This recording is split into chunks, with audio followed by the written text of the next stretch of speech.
mul'ata dhume abdiin walaame haaresee obsa nyaatame karoora karaatti hafee ceesisee mo'ee booji'ee jireenya harkaa kootti deebisee an kan koo miti kanaafan waa'ee koo isaaf dhiisee mul'ata dhume abdiin walaame haaresee obsa nyaatame karoora karaatti hafee ceesisee mo'ee booji'ee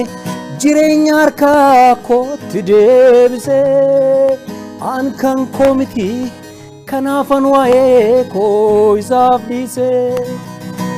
barri kun kan saati umurii naaf kennee dabalee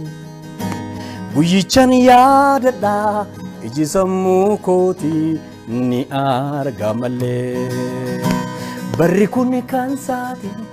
umurii naaf kennee dabalee guyyichan yaadadha iji sammuu kootii ni arga malee naatti dhiyaata hafuura koo caalaa natti aanaa oo kabajama sansakaan koo isaan eegama sichi ana miti isatu na keessa jiraata oo anko kallattiidhaan gooftaan ilaallata sichi ana miti isatu na keessa jiraata oo anko kallattiidhaan gooftaan ilaallata isa kan na dhuunfatee an qabeenya waaqayyooti ani saafan waadaa seenee jiraadhees du'ees kan saati isa kan na dhuunfatee an qabeenya waaqayyooti ani saafan waadaa seenee jiraadhees du'ees kan saati naatti dhiyaata hafuura koo caalaa natti aanaa oo kabajama sansakaan koo isaan eegama sichi ana miti isatu na keessa jiraata oo anko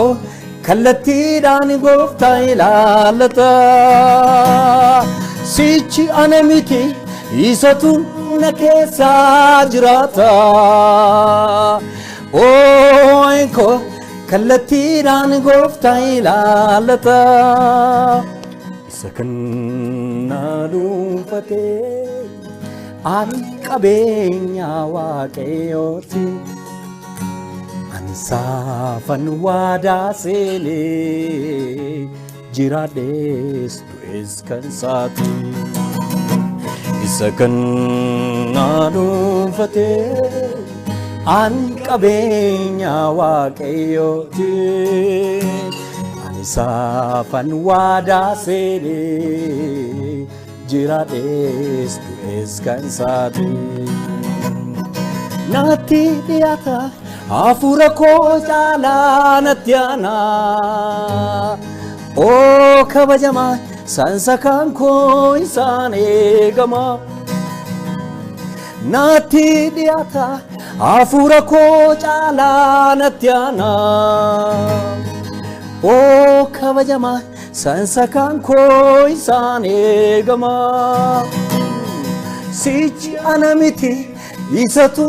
na keessa jiraata oo anko kallattiidhaan gooftaan ilaallata